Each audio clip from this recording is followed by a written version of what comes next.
কেউ আসিস এদিকে আয়।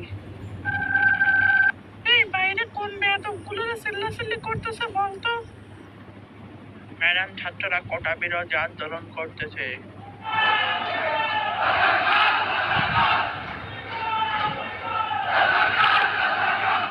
এবার তুই দেখবি এই বেয়াদবগুলোকে আমি কি করি। আমার রাইফেলটা দে তো।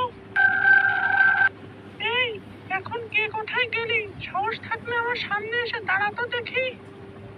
বাহ, তোর তো অনেক সাহস দেখতেছি।